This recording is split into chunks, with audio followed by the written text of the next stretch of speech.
Hi everyone, I'm Kimberly Einmo, Janome's national spokesperson, and I am so thrilled to welcome you into my studio and introduce the very next Janome Block of the Month Quilt Along.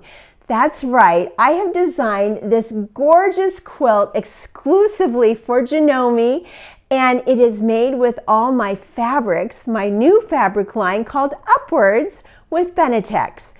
This beautiful quilt has prints that have words in them that are encouraging, uplifting, and full of hopeful messages. And I'm so excited to share it with you. Now, over the next 6 months, we're going to start with some basic piecing, and each month we're going to improve our skills with more piecing, some tricky units, and some great machine applique techniques. Now there's a kit for this with all the fabrics that you're going to need. Beautiful prints and blenders, all in bright, cheerful colors, including this beautiful word panel. And this comes in a kit with all the thread you're going to need, plus the rulers, and you can get the full kit to make this quilt just as you see it here at your local Janome dealer. So make sure you run to your dealer and get the kit. The next thing you're going to want to do is print out the instructions and the handouts for each month. Now this block of the month is going to run on the first Friday of every month, starting here in May and running through October.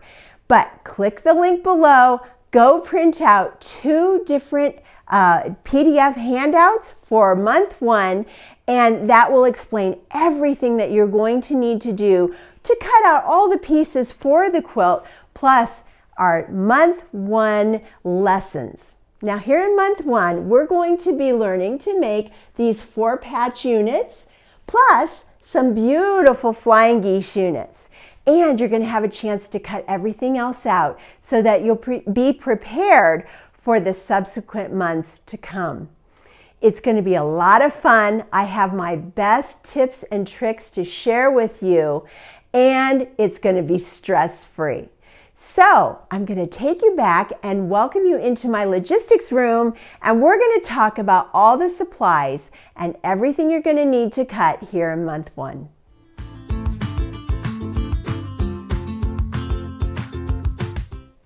Welcome to the log room. Now my husband, being retired military, nicknamed it the log room, which actually stands for logistics room. Now this is kind of where I do all my planning and cutting. It's where I have my stash. Everything kind of happens back here. Now I actually do all my sewing out in the other room, but this is kind of my fun little hideaway where all the magic and the planning starts. Now, as we get into the 2025 Janome Block of the Month, we've got to go over some of the supplies that you'll need. Now, if you have the kit, you're all set. But if you would like the kit, be sure to visit your local Janome dealer and ask them to get it for you. This is going to run for about 6 months. We're going to have 6 different videos, and each month a different video will be available so that you can follow along on this skill building journey. So the first thing you'll get are some handouts, some papers that have everything listed. So everything I'm going to go over here in the video, you'll be able to see on your handouts. And you'll be able to either download those off the Janome website or get them from your Janome dealer. So let's talk about what comes in the kit and what you'll need. You'll need some of these beautiful UpWords fabrics that I designed, and this is exactly what yours will look like. Now yours may come packaged in a beautiful box and wrapped up real pretty, but this is what you'll get. These are all the fabrics that come in the kit, plus some background fabric, and that will be there too. And then there's also the thread kit full of these beautiful Aurifil 50 weight cotton colors. And we'll be using the white to piece, but all these other colors you'll be able to use either for the applique or for quilting. But for piecing, we'll probably stick with the white. You'll also need some organ needles. Also, they are branded as Janome needles. I recommend the purple tip or the Microtex size 80 or the titanium. I really like those too, but again, size 80. So make sure, especially if you're sewing on your beautiful Janome sewing machines, that you're using organ needles or Janome branded needles. That's really important and will give you the results that you're looking for. Cheeto's here too. He wants to come and be part of this as he kind of rearranges the set, but that's all right. Cheeto is a really great quality control manager. Now let's move on and talk about some of the feet that you're going to need for your machine. You're going to need your standard A foot or your multi-purpose foot. You're also going to need your F foot or your F2 foot. I actually like them both, but I think I'm going to be leaning towards the F2 foot. And for piecing, you're going to need either your O foot with a guide. You could also use the OV foot or the OM foot. But my personal favorite, and especially if you're using the 9480 or the M8, I want you to use your HP foot and plate. Now, this will give you the most perfect scant 1/4 inch seam allowance anywhere. Or you could actually use your HP 2 foot. That's another good one that you should have on hand. I've done an entire video all about how to know what the perfect scant 1/4 inch is and how to achieve it on your machine. So we're going to put the link right down here and you'll be able to go and watch that video.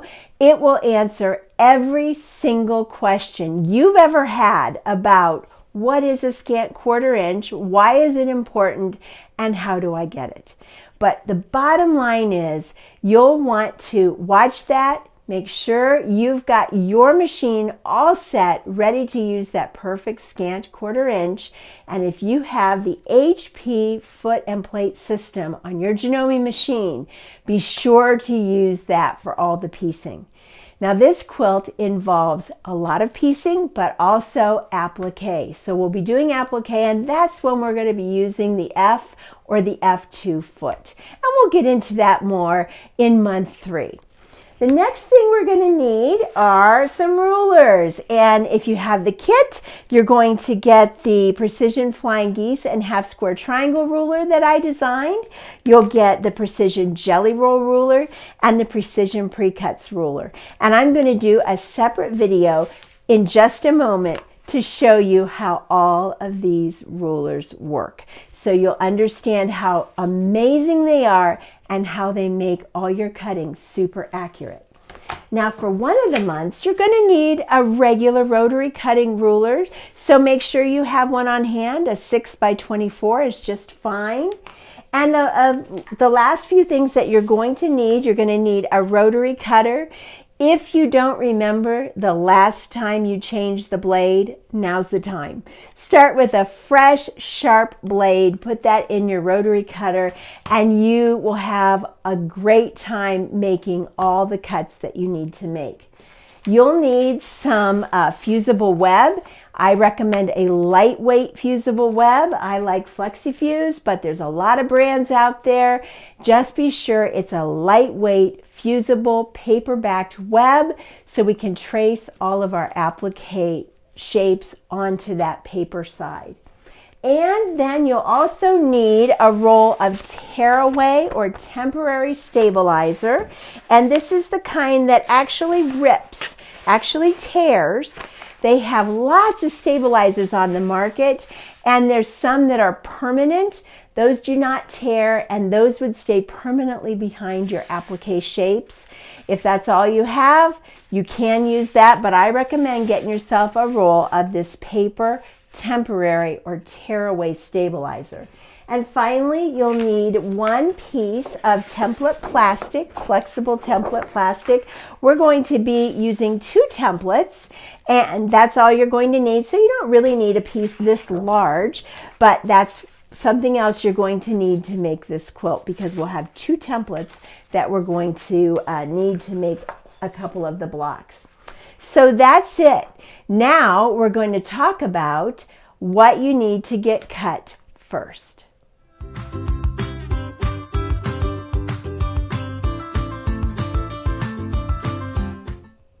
Your pattern has all kinds of information in it, which you're going to want to refer to often. But we have a legend. I've created a legend of the fabrics, and you'll be able to see what each fabric is named and how much yardage is provided in the kit. And so that's right up front in your pattern, and you're going to refer to that throughout each month.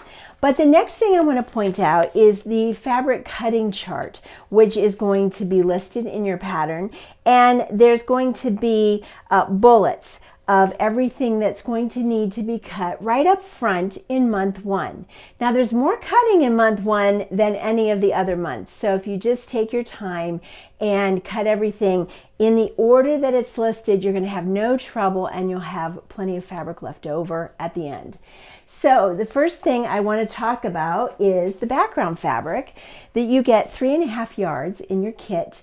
What you're going to want to do is cut 2 yards from that right away. Cut a 72-inch piece from the length of your fabric. And that's what you're going to be using to cut these bullet points as they are listed. Now I've also provided a chart that shows how I cut them from the length of that 2-yard piece. So that will kind of help you to see how to lay it out when you're cutting so that you get the maximum amount of your pieces cut from the fabric and the smallest amount of wasted fabric. There's a lot of funny little spacer pieces that we're going to be cutting, and so I totally recommend that you label them as you go, because we won't be working with these again for quite a while.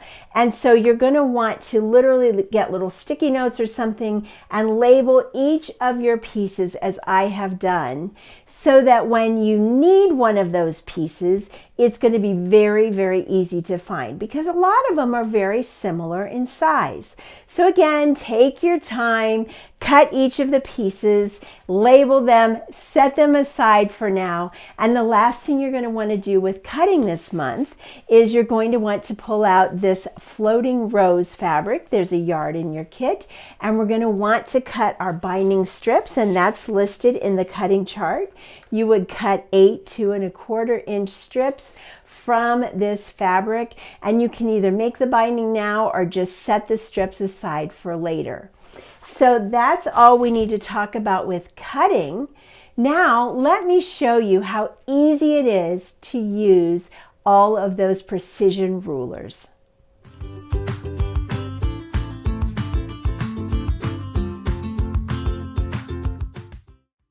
If you're not familiar with, or you've never used my signature line of precision rulers, you're in for a treat. Now you'll be using 3 different rulers, including the Precision Pre-Cuts, which is a 10.5 inch square ruler, and we'll be using the Precision Jelly Roll ruler, which is 5 by 10 inches, and the Precision Flying Geese and Half Square Triangle ruler. Yes, that's a mouthful, but wait until you see all that it does. Now, I designed these rulers to make your rotary cutting more fun, quicker, and accurate. So when I was originally working with pre-cuts, such as 2.5 inch strips, 5 inch charm squares, 10 by 10 inch layer cake squares, I noticed a couple of things. I noticed that when you work with pre-cuts, you cut the same size increments over and over and over again. You cut 1/4 inch sizes and 1/2 inch sizes and a lot of whole inch sizes, and you cut them repeatedly. But what you don't typically cut are any 1/8 inch increments. And at the time, I was doing the soccer mom thing, and I was driving our kids around to band practice or football practice or whatever. And I noticed that I didn't get to the sewing room until late in the evening when my eyes were tired. And I noticed that I was struggling with regular rotary rulers to see the actual sizes or the increments that I was trying to cut. So what I did when I designed these rulers was, on the Jelly Roll ruler and the Precision Pre-Cut ruler, I took all the 1/8 inch markings off. These rulers have quarter, half, and whole inch markings. They also have two colors. They have black and they have a mint green, which really shows up well on just about every color fabric. And those mint green lines are all the increments that you cut on a regular basis. The most popular sizes: 2.5-inch squares, 2.5 by 4.5-inch rectangles, 5-inch squares. Those increments that you cut over and over and over again, so that when you lay these down on top of your fabric, it's easy to see at a glance exactly what you're cutting. Plus, I worked very hard to make the width of those lines just wide enough so that if you cover the raw edge of your fabric, you're making a 100% accurate cut. So you want to make sure the raw edge of your fabrics disappear beneath the lines on the ruler so you can cut accurately. It's really easy to do. And as we get more into this project, we'll be able to see exactly how easy that works. But let's start with the Precision Flying Geese and Half Square Triangle ruler. Let's start there and I'll show you exactly how easy this ruler is to use.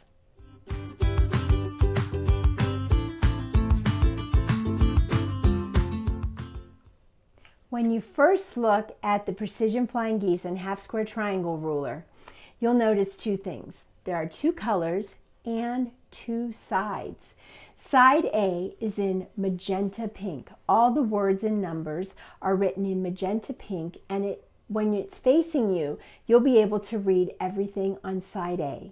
If you flip the ruler upside down, now you'll see everything is in mint green, and that's side B of the ruler. Now all those words and numbers are facing you, and everything from side A is upside down. You'll also notice that there are little graphics on each of side A and side B. They show a little flying geese unit, and the center triangle of that flying geese unit on side A is all colored in a solid magenta pink color.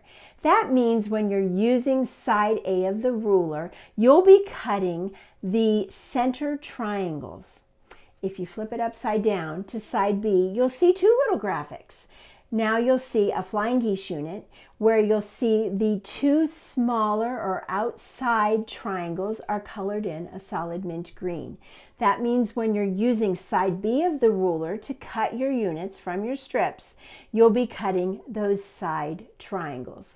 You'll also see a little half square triangle unit because this ruler also makes amazing half square triangles from strips. They're so quick and easy. I can't wait to show you how that works. So now you know that there's two sides and two colors. And incidentally, I chose the mint green and magenta pink for breast cancer and ovarian cancer awareness for women's health issues. So the next thing you'll notice are that there are sizes listed on the side of the ruler. Now, just for fun, have you ever been to a quilt show or your local quilt shop or a demonstration and you saw somebody demonstrating a ruler and you thought, oh, that looks great, and you bought the ruler and you get it home, but then life happens and you put it away, and 3 or 4 months later you pull it out and you have absolutely no idea where the instructions are for it or how to use it? I know, that's happened to me too, and I don't like that. So when I designed this ruler, I designed it specifically so that everything you need is right on the ruler. Now the ruler makes flying geese and half square triangles in 10 different sizes. The smallest size is a 1.5 by 3 inch flying geese unit, which is a little itty bitty unit. And I think that anything smaller than that, you probably need a foundation piece. But then it increases in 1/2 inch sizes all the way up to 6 by 12 inches. That's about this big, and that's a big honking goose. But anyway, so all you're going to need to do is, you'll notice it says finished size of geese right here on the ruler. You run your finger down and you find the finished size of the flying geese unit you're going to need. So this will be compatible with any commercial pattern as long as you know what the finished size of the geese units are that you're making. So once you find the size that you're going to make, let's say I want to make 3 by 6 inch flying geese. You then run your finger over on the line and it tells you to cut a strip that's 3.5 inches wide. That means the only math you have to commit to memory is a 3.5 inch wide strip. And that's for both the center triangle and the side triangles. Let me show you what I mean. So the flying geese unit that I'm going to make is a finished 3 by 6 inch size, and it would look just like this. But unfinished, you have to add a 1/2 inch all the way around. So this will be 3.5 by 6.5 inches unfinished, and this is what we're going to make. Remember, once you have the size of the strip that you need, you just need to have your strips cut from the width of your fabric. And I always like to cut and fold them in half, so I'm cutting at least 2 layers at a time. And you can cut 4 layers at a time pretty easily and accurately. Yes, you can cut 6 layers at a time, but I really don't recommend it. So because I'm a right-handed quilter, I'm going to cut from the left side of the strip to the right. So we're going to start on the left side and we're going to cut down the strip to the right. Now, lefties, don't worry. I'm going to show you how to lay those strips out so you can cut them too. You're going to take side A of the ruler and you're going to put it right on top of the strip. Oh, come on, Cheeto. We want the flat edge of the ruler right on top of the strip itself, and we're going to line up the 3.5 inch line of the ruler with the bottom of the strip. And then you're going to cut up the right side and down the left. The first cut is the only tricky cut. Now we have our triangles, our A triangles. This is your center or goose unit because every goose has a body and every goose has 2 wings. Now, if you wanted to cut more, all you would do is rotate the ruler like this. You don't want to flip it over because that puts you on side B and side A would be upside down. So we just want to rotate the ruler like this, and we're going to line it up and make sure that the last cut that we made aligns with the diagonal edge of the ruler. Now our 3.5 inch line is along the top of our strip. The little flat top of the ruler is now at the bottom of our strip, and we can continue cutting. We're going to make a cut there. We've got 2 more geese units, and you would just continue rotating the ruler and just keep rotating it back and forth, aligning it with the last diagonally cut edge and making cuts. Let me show the left-handers how you would lay your strip out if you're a left-handed cutter. I'm not a left-handed cutter, but I've had left-handed cutters show me that it's very easy to lay your strip straight in front of you, and then you're going to lay out your ruler like this so that you have the flat edge of the ruler along the left side of the strip. The 3.5 inch line is on the right side of the strip, and as a left-handed cutter you would cut here, hold the ruler with your right hand, and then cut this way. And then again, you would just rotate the ruler and make your cuts accordingly along the strip.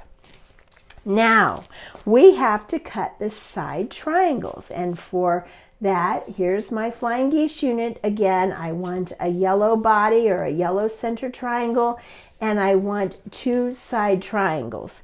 So let's take our strip of white fabric. Again, I have it folded in half. It's very important that you fold it in half. And now we're going to use side B of the ruler, and we're going to line that up here. Now you can see that I have the 3.5 inch marking on the ruler on side B with the bottom of the strip, and the flat edge is along the top. And we're going to go ahead and hold the ruler in place and cut these. This will give you the side triangles, and remember, it will give us 2. And you will rotate, don't flip, you will rotate the ruler around, align it with the last diagonally cut edge, and then we're going to make another cut. Hold the ruler in place, and now it's very easy to make the cut. And again, you can rotate the ruler continually all the way down your strip.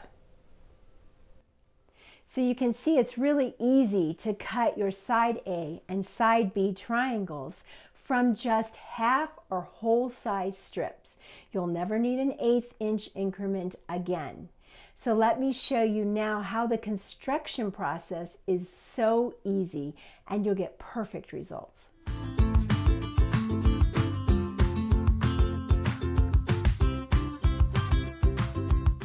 Let's start right here, and I'll show you how easy it is to construct these flying geese units. You're going to lay out your side triangles on either side of your center triangle, and you're going to make sure that you have the flat tops aligned here. You're going to have point to point down at the bottom, and you're going to have the flat edges, which is actually your built-in 1/4 inch seam allowance. You're going to have those up at the top. Start with the right side. Now you can actually do either side, but I find it works really well to take the right side or the right triangle first and lay it right sides together, just like this. And that's what we have here. The next thing you're going to do is take this to the sewing machine, and you're going to sew your perfect scant 1/4 inch right here along the long side, and you want to make sure that you come out and you end right at the top little corner, and you can see there where the threads are, and that's what you're going to do. Now these are easy to chain piece, and I totally recommend that you chain piece them whenever you have the opportunity. But the next thing before we sew any more is you would take this to the ironing board, and you're going to press this open. Now every time you want the seams pressed out toward the side triangle.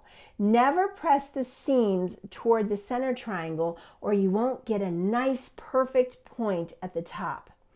Let's go up here now, and you can see that I have pressed my unit, and you can see here that I've pressed the seam out towards the side triangle, and now I have my second small or B triangle to add. You're going to put that right sides together on top. Always sew with the small triangle on top so that you can see if anything shifts. What we're going to do is we're going to start here at the bottom, and we're going to sew all the way up here to the little point at the corner. Here you can see I've done that with the blue thread. I've sewn that, and I've come right out at the corner right there. And then the only thing left to do is press this seam towards the side triangle like I've done here. This is now a perfect 3.5 by 6.5 inch unfinished flying geese unit, and the only thing you have to trim are the dog ears. Make sure you trim those dog ears, because you don't want to see those little dog ears in your seams. So that's the only thing I did here, was I cut off the dog ears. Now I have a couple examples here of what not to do, and I wanted to walk you through this. Some quilters, when they're adding their side triangles, they start out up here and they do a great job of sewing their seam, but everybody has a tendency to veer off the edge when they come down here. I want to encourage you not to do that, and instead sew straight down so you have the perfect 1/4 inch all the way down. Don't veer off like I've shown you with this thread over here. It's very easy to do if you don't keep control of your unit. And secondly, when you add the final triangle, the second side B triangle. A lot of people start out just great, but they get up here and they start to veer off again. We want to make sure that your stitching comes right to the point of that corner, right there. Don't veer off. Make sure you go right to the point of that corner. And that way, when you press your seam or you press your side triangle, you have a perfect scant 1/4 inch seam allowance left over at the top where you will get a perfect point every time.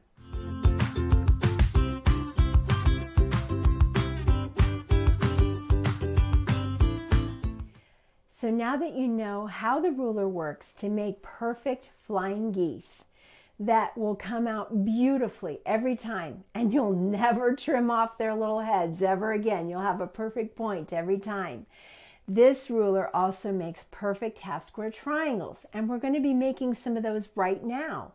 You'll be using only side B of the ruler, which is the mint green side, and all you're going to do is you're going to take 2 strips of different colors. Here I've put my white and my yellow strips together and I've lined them up. I'm still using 3.5 inch strips, and here I can actually cut 4 layers at a time. So I'm going to fold this in half and line it up nice, and now I'm going to show you how easy it is to cut these half square triangle units.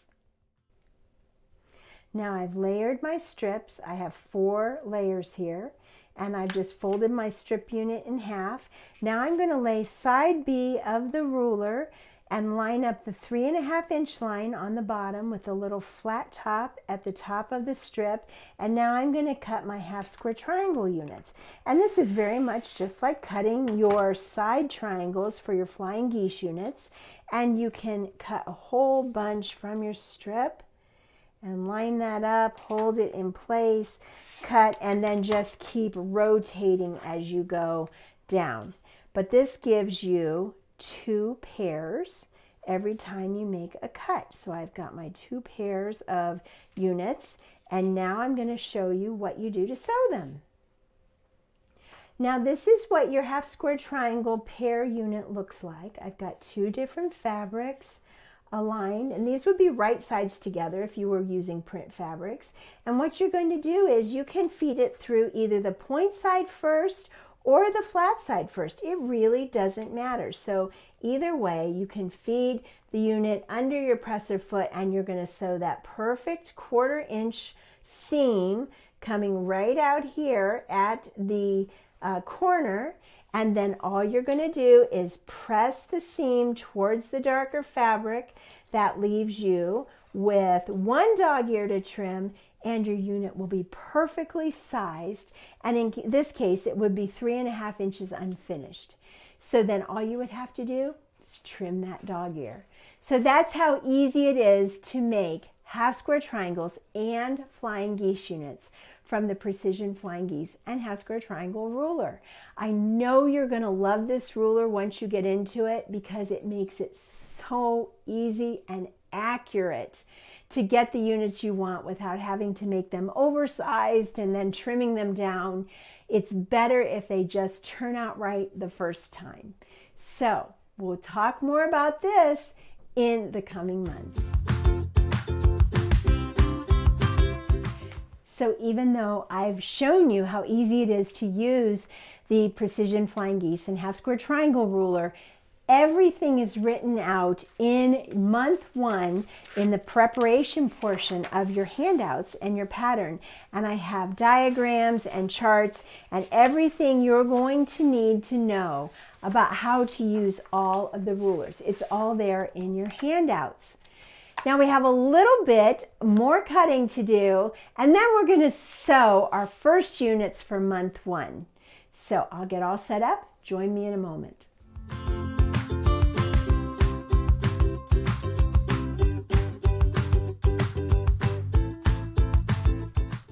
We've covered a lot in month 1 already.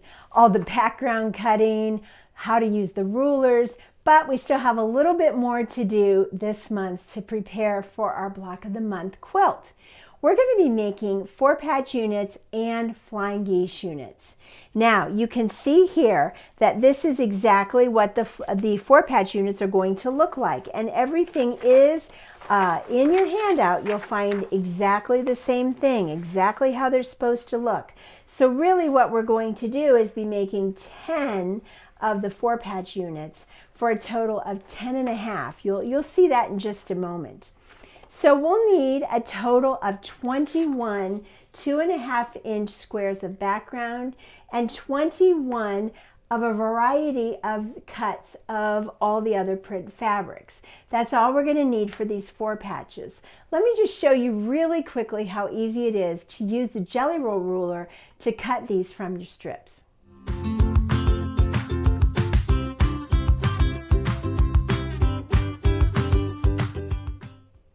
Now I've already cut some of my background squares. You'll need 21, and I've cut a variety of my prints. You want a nice variety, kind of equally spaced out. You don't want too many of one of your prints, so try to choose a variety or just use the exact ones that I've shown on the handout.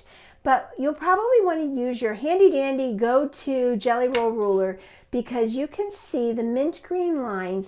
The 2.5-inch lines are so beautifully marked that I've cut one 2.5-inch strip from my background fabric that was left over, and now we're going to line this up so that you don't want to see fabric sticking out to the left of that 2.5-inch line, and you don't want to see mat sticking out underneath the ruler on the right of the 2.5-inch line. You want to line this up so that the raw edges disappear underneath the mint green lines. And when you've done that, you know that you are cutting accurately. So I'm going to just do some cuts right here, and I'm going to make this cut. That gives me 2 more of those background squares, and you can see how easy it is at a glance to see exactly what you're cutting and make that cut with your rotary cutter. So go ahead and get those cut, and then meet me at the sewing machine, and we're going to sew these together and get our 4 patches made.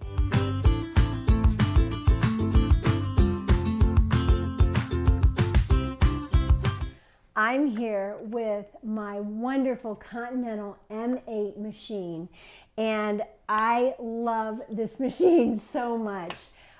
All my Janome machines, and yes, I have a few, I feel very close to, but this one I think is my go-to for piecing and quilting. So I've got mine set up with my HP plate and my HP foot, because again, it's going to give me that perfect scant 1/4-inch seam allowance. And we want to use a 2.4 stitch length and just the default position. I have engaged this little icon right here, which is the automatic presser foot lifter. You want to click that if you have that as an option on your machine. It turns yellow on mine, and that means every time I stop, the needle will remain down and the presser foot will lift. I love this feature. We'll use it a lot when it comes to doing our applique in month 3. But for now, we're going to be piecing, and we're going to be making some 4-patch units, and Cheeto's here to help and get us on our way for piecing. He's always with me in the studio. We're going to be making 4-patch units that consist of a print fabric, and actually 2 print fabrics and 2 background fabrics, and then we're going to be sewing them into longer units, and you'll see all this on your handouts. The first thing we need to do then is take a print square and layer it right sides together with a background fabric square, and make sure the edges are lined up evenly, and then we're going to put it under the presser foot, and I just touch the foot pedal and it lowers, and then I'm going to sew my seam. Now it's very easy, and you can certainly chain piece all of these units, and we can just do it like this. It doesn't matter whether you have the print fabric or the background fabric on top. And it also, since we're working with some geometrics and stripes, I'm not paying any attention to the orientation of the stripes in this quilt.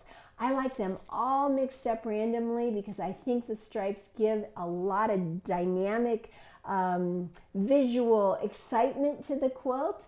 So I don't worry about which way the stripes go. So we're going to line these pieces up and we're going to go ahead and stitch them. So all 21 of your units, and I would call these 2-patch units because they're made up of 2 patches. Go ahead and finish all 21, and then we're going to go over to the iron and I'm going to show you how to press them so that you get perfect points in the center. I just got a new Aliso iron. I love this hot pink color and it's got that wonderful new iron smell, but I'm excited to use it and I'm excited to show you how to press your units so that you get a perfect point in the center with no pins. What you want to do is you want to lay these so that the backgrounds are going to be opposite each other. So you can see when this gets sewn together, the prints are opposite each other or diagonal, and the backgrounds are diagonal from each other. And the way to press these is we're going to take the one on the right and we're going to press toward the print fabric like this, and then we're going to take this one and we're going to flip it away from us, and we're going to then press the seam toward our bodies. So the first one, I have the seam pressed away from my body, and this one the seam is coming back towards my body. When we put these right sides together, you will see that the seam allowance is facing away from me. And I'm going to show you a trick when we get to the sewing machine on why this makes such perfect points. But let's do that pressing trick one more time so you're sure that you've got it. Lay them out like this so that our backgrounds will be diagonally from each other. See that? That's how they're going to end up together. Now we're going to take this one on the left side and flip it away from our body so that when we press the seam from the first or the right side unit goes away from the body, and now this one comes back towards my body like that. All right, we're going to do that. And now when these get flipped right sides together, we'll have the seams just opposing each other. You can see them right there. We've got the seams opposing each other, and we'll be able to create the most beautiful point at the sewing machine. When you get to the sewing machine, make sure that your seams are opposing each other and line them up so that you can feel the seams kind of snuggle together here between your fingers. When they're lined up appropriately, it will feel like a closed zipper would feel. If they are overlapping, it'll feel lumpy and bumpy, and you don't want that feeling. So we're going to lay this down under our presser foot here, and we want the seam facing away from us. See, and it seems like you would say, oh no, that should go the other way. But here's why it works so well. When the presser foot comes up to the seam, then it will kind of smash that point together and give you a perfect point. So let me show you what I mean. Just make sure the seam does not flip over backwards. That's all you have to do. Make sure it goes under the presser foot and then all the way to the edge. Let's do that one more time. Let's align the seam, make sure it feels really nice there, and it just is all lined up, snug as a bug. And then we're going to put it under the presser foot and make sure the seam does not flip over, and put it under your presser foot. Align the raw edges really nice. Cheeto's here doing his quality control. And now you'll have Christmas morning right here with your 4 patches. I'm going to use the thread cutter on the side. Look here. Could there be a more beautiful, perfect point? Look at that. That is as perfect as it gets. And that's what we want to do, is create those beautiful, perfect points right in the center. And I'm going to pull those little threads out. So go ahead and you're going to need to make 10.5 of these. This is your 4 patch. Make 10 and 1/2 or 1/2 patch, and then you're going to sew them all together so that you have them exactly as shown on your handout. And you're going to have 3 separate units, and you'll see that on your handouts for month 1. I've got them laid out here, and everything is spelled out exactly what you're going to need.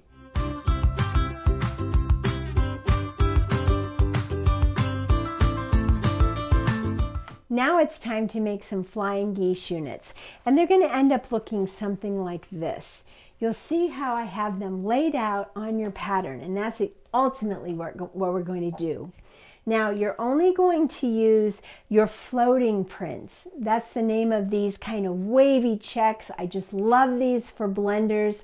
I had so much fun designing these. I love a good geometric, and these are really fun and go with so many things.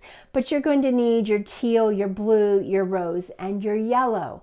And everything is listed in how much you're going to have to cut right on your pattern. It tells you exactly how many of each color to cut.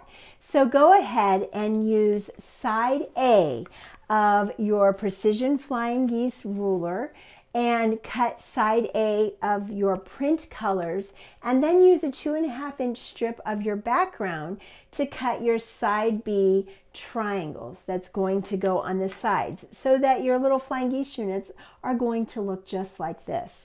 Go ahead and do all the cutting, and then meet me at the sewing machine, and we're going to make them together.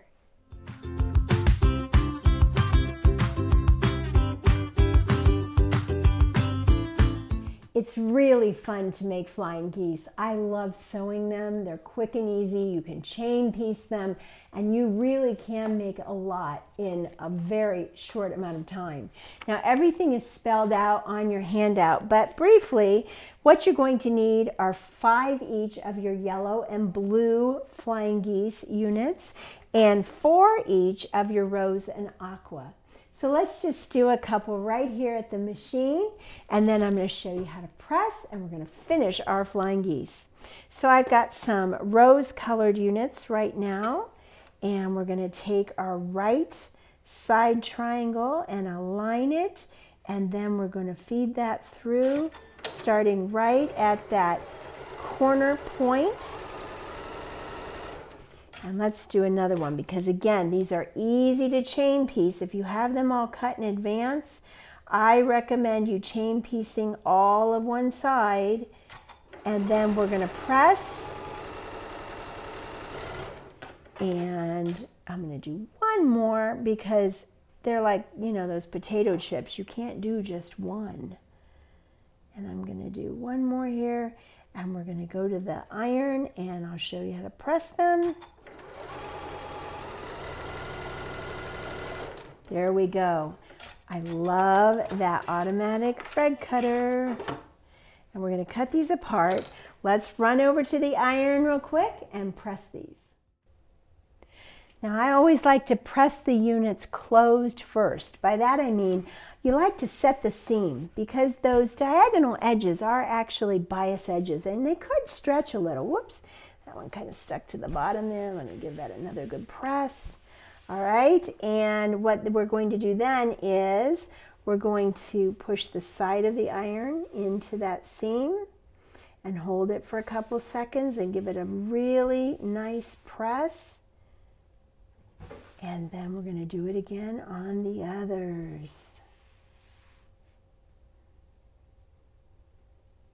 Okay.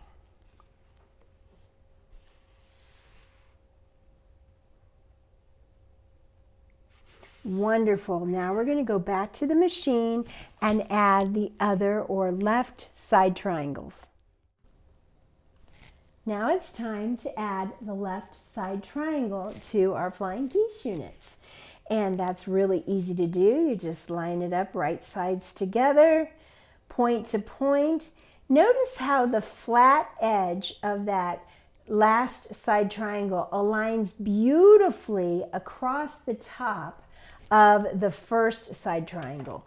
So now we're going to just kind of spin the unit this way, and we're going to start at the bottom, and we're going to sew from the bottom point all the way up to this corner point right there. We want the stitching to come out right at the corner point. Nailed it, yay!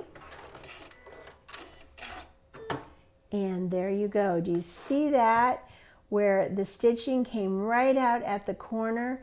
By doing that, when we press these, we'll have our beautiful 1/4 inch seam allowance, and now we'll be able to sew these together so that we do not cut off any of those points again.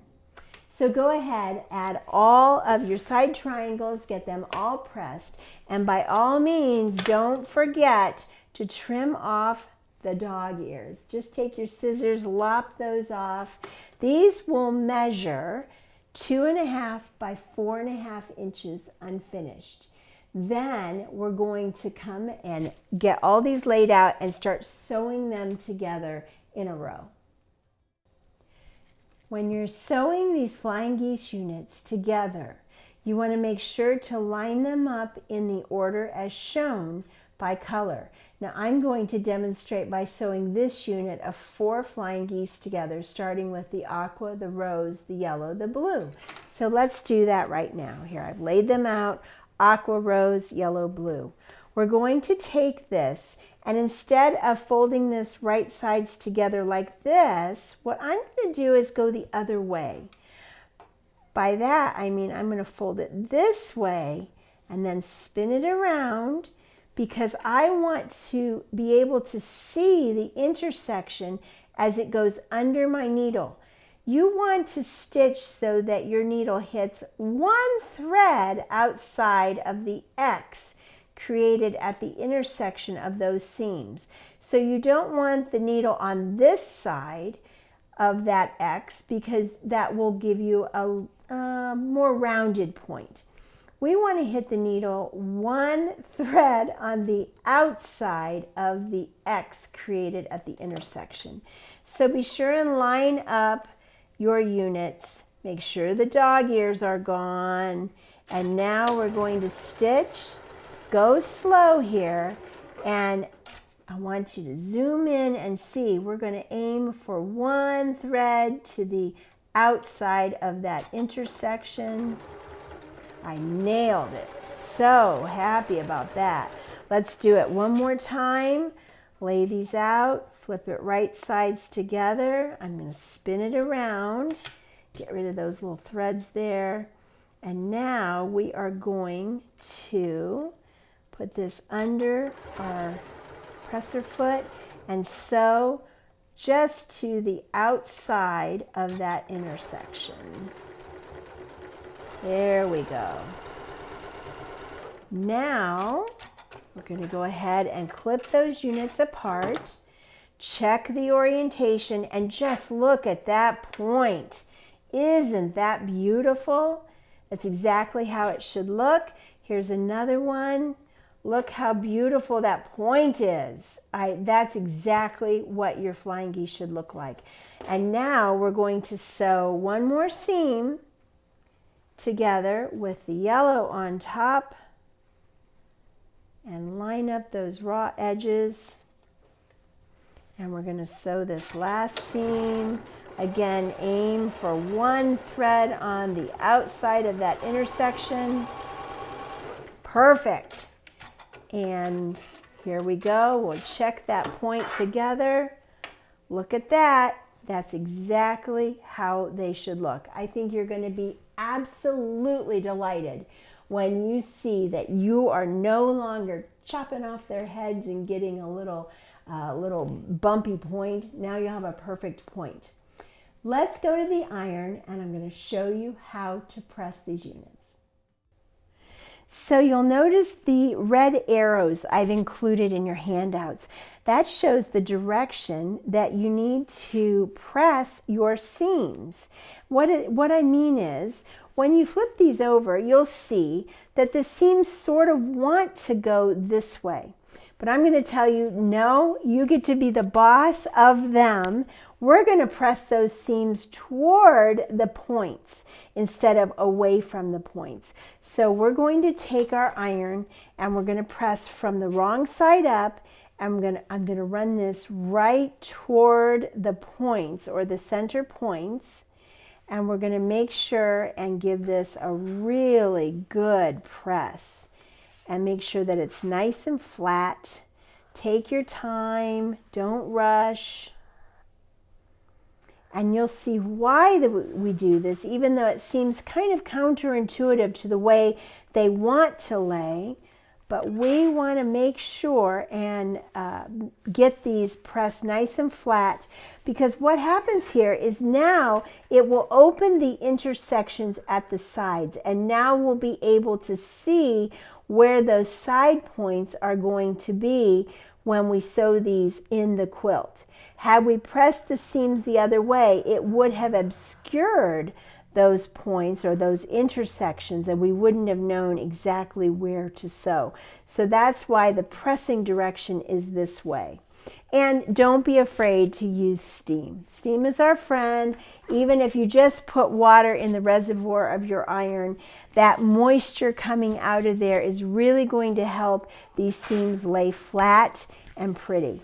And then you can turn it over and give it another good press from the front or the right side so that you can see all of those beautiful points that you just created with your unit. So this is what it's going to look like when you get them all sewn. Now do take note of this one. This one looks a little weird. We have 2 units going sideways, and these 4 units are pointed up. We have another 4 units here. I just remade this unit right here. And then you're going to have 8 flying geese units, starting with yellow, blue, aqua rose, yellow, blue, aqua rose. So make sure to follow the position of those colors exactly as shown on your handout and make these 3-piece units. So now you can see on my design wall, I have our 4 patches and our flying geese. Wow, we have covered so much in month 1. Cutting, preparation, sewing, and we've gotten a lot accomplished. So next month we're going to be making some beautiful woven hearts blocks, and I will very much be excited to show you the techniques I have to show you how to make those beautiful blocks that are an original design, and we're going to have a lot of fun doing it. So thank you for joining me in my studio with Cheeto, all of the animals, and Mr. Kim behind the camera. He's giving you a wave, and we'll see you in month 2. Thank you for joining me, and I'm so happy that you're here. Bye-bye.